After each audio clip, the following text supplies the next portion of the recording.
You write in your latest memo that nobody knows how bad the viral outbreak will be or how deep its economic impact will be. Right. And of course that's true.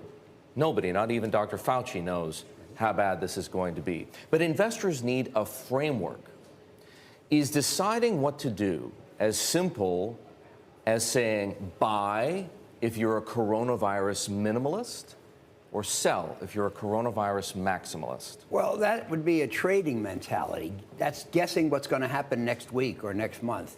And, you know, I'm not. I'm an investor. And what an investor would do is say, how does the current price of a given asset compare with what I think is its long-term value?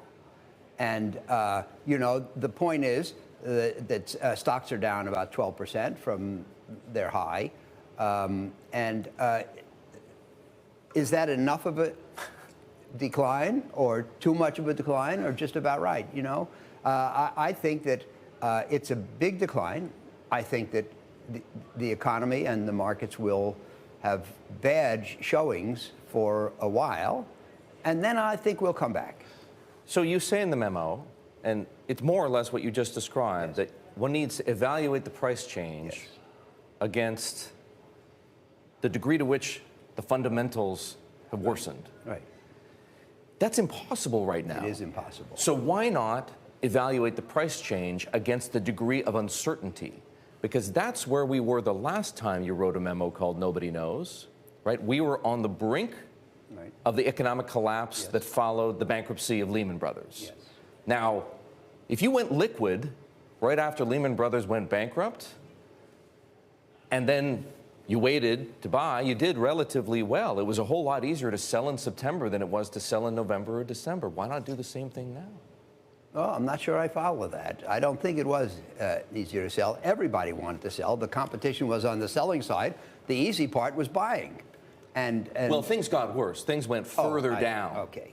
Yes. Well, I don't think in terms of days and weeks. So you have me at a disadvantage. But, I mean, directionally, the question is, you know, are things cheap or rich? Now, as you say, it's impossible to say.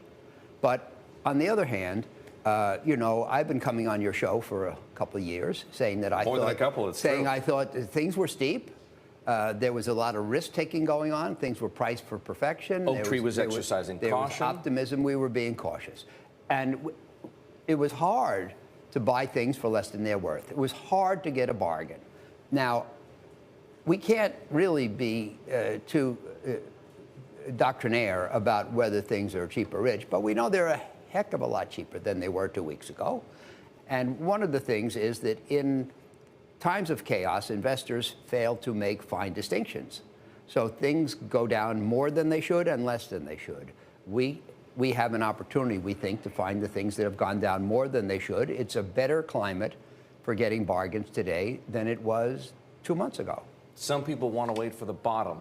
Well, is it better to buy now if you see a bargain than to wait for the bottom? Well, I could ask you, what is the bottom, Eric? And I have no idea. Well, no, it's easy. The bottom is the day before it starts going up. But how do you know? Right. That's why I asked. The bottom is only judged in retrospect. You never know when you're at the bottom, but you might have a feeling that something's cheap. And if it's cheap, you should buy it. If it goes down more, buy some more.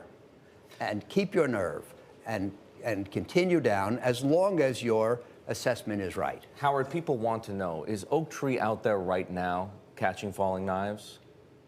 Well, we're certainly buying.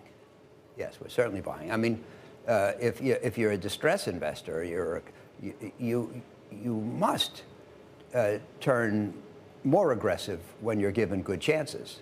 I'm not saying this is the bottom, but this is certainly a time to do some buying. This outbreak is what economists call an exogenous shock. Yes. It is not, or the economic impact isn't produced by faulty central bank policy, for example, pulling the punch bowl away. It's also not the product of financial overexuberance, or of company behavior. Correct. Right. Is that important? Is that an important distinction? Probably not. I mean, if you're a value investor and what you care about is the relationship of price and value, you don't care why you got there. Exogenous events can have a great impact. This one is, I think, particularly terrifying to most people. It's an unknown. Most people fear the unknown. Most people say, let's see, pandemic. That's a scary word, and I think that these things cause a lot of fear.